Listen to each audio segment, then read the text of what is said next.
بسم اللہ الرحمن الرحیم۔ السلام علیکم۔ روزانہ واقعات سننے کے لیے اس چینل کو سبسکرائب کریں۔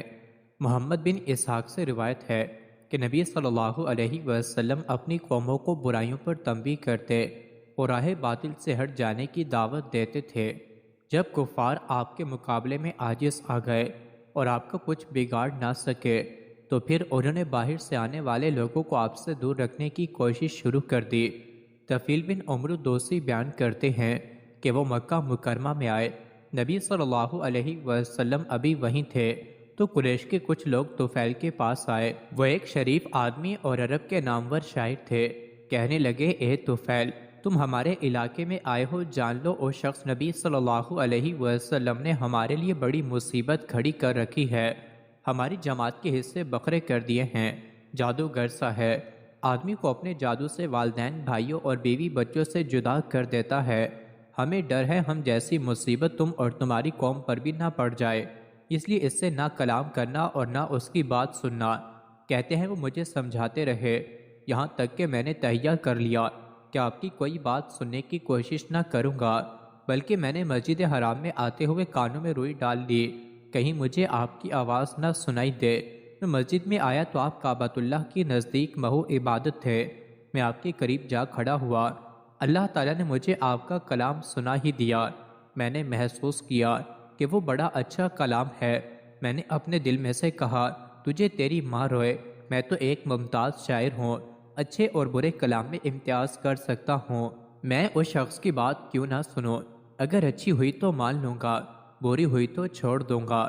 میں انتظار میں رہا، آپ فارغ ہو کر گھر کو چل دیے۔ میں بھی پیچھے ہو لیا، آپ گھر میں داخل ہوئے تو میں بھی پیچھے جا پہنچا اور کہا، اے محمد، آپ کی قوم نے مجھے ایسی ویسی باتیں کہی ہیں۔ باخدا انہوں نے مجھے آپ سے اس قدر ڈرایا کہ میں نے کانوں میں روئی ٹھونس لی تاکہ آپ کی بات نہ سنائی دے سکے، مگر اللہ نے مجھے ہر قیمت پر آپ کا کلام سنا ہی دیا۔ مجھے آپ کا کلام بڑا پسند آیا، مجھے اپنا دین سمجھائیے۔ چنانچہ آپ صلی اللہ علیہ وسلم نے مجھ پر اسلام پیش کیا اور قرآن کریم کی کچھ تلاوت کی۔ خدا کی قسم میں نے قبل از اس سے خوب تر اور عادتانہ کلام نہ سنا تھا۔ میں فوراً اسلام لے آیا اور حق کی شہادت دے دی۔ حفیظ جالہندری مرحوم نے خوب کہا ہے، بعد ازاں میں نے عرض کیا، یا رسول اللہ، میری قوم میری بات مانتی ہے، میں انہی کی طرف جا رہا ہوں، انہیں دعوت اسلام دوں گا۔ آپ دعا فرمائیں اللہ تعالیٰ میرے لیے ایسی نشانی پیدا فرما دے جو انہیں قائل کرنے میں میری معاونت کرے۔ نبی صلی اللہ علیہ وسلم نے فرمایا، اللہم اجعل لہ آیا، یا اللہ اس کے لیے نشانی پیدا فرما دے۔ چنانچہ میں واپس گیا۔ جب میں پہاڑ کی اوٹ سے قوم پر نمودار ہوا تو اچانک میری آنکھوں کے درمیان سے نور پھوٹنے لگا۔ میں نے دعا کی کہ اللہ یہ نور چہرے کے علاوہ کسی اور جگہ بنا دے، لوگ یہ نہ سمجھیں کہ نیا دین اپنانے کی وجہ سے اس کا چہرہ بدل گیا ہے۔ تو وہ نور میرے عصا کے سر میں چمکنے لگا۔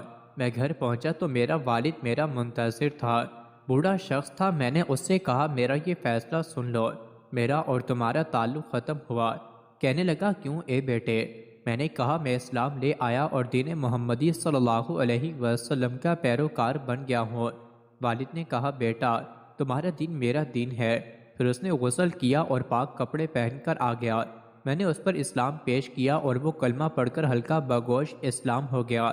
پھر میری بیوی میرے پاس آئی۔ میں نے اسے بھی کہا، میرا فیصلہ سن لو، میرا تمہارا تعلق ختم ہو گیا۔ کہنے لگی، کیوں؟ تم پر میرے ماں باپ قربان۔ میں نے کہا، اسلام نے میرے اور تمہارے درمیان فرق کر دیا ہے۔ میں مسلمان ہو گیا ہوں اور دین محمدی کا حامی بن گیا ہوں۔ وہ بھی کہنے لگی، تمہارا دین میرا دین ہے، اور وہ اسلام لے آئی۔ میں نے اس قبیلے دوست کو دعوت اسلام دی، مگر انہوں نے سستی کا مظاہرہ کیا۔ میں نبی صلی اللہ علیہ وسلم کے پاس آیا اور عرض کیا، یا رسول اللہ، دوست مجھ پر غالب آ گئے ہیں، ان کے لیے دعا فرمائیں۔ آپ نے فرمایا، اے اللہ، دوست کو ہدایت عطا فرما، اسے طفیل اپنی قوم کے پاس جاؤ، انہیں دعوت دو اور نرمی اختیار کرو۔ میں واپس آیا اور مسلسل دعوت اسلام دیتا رہا، یہاں تک کہ نبی صلی اللہ علیہ وسلم مدینہ طیبہ کو ہجرت کر گئے۔ بدر، احد اور خندق کی جنگیں ہوئی۔ اس کے بعد میں اپنی قوم کے مسلمانوں کو لے کر حاضر دربار رسالت ہوا۔ نبی صلی اللہ علیہ وسلم اس وقت خیبر میں تھے۔ اس دفعہ قبیلہ دوست کے 70 یاسی مسلمان گھرانے ساتھ لایا تھا۔ ایسی ہی ویڈیوز کے لیے چینل کو ضرور سبسکرائب کریں۔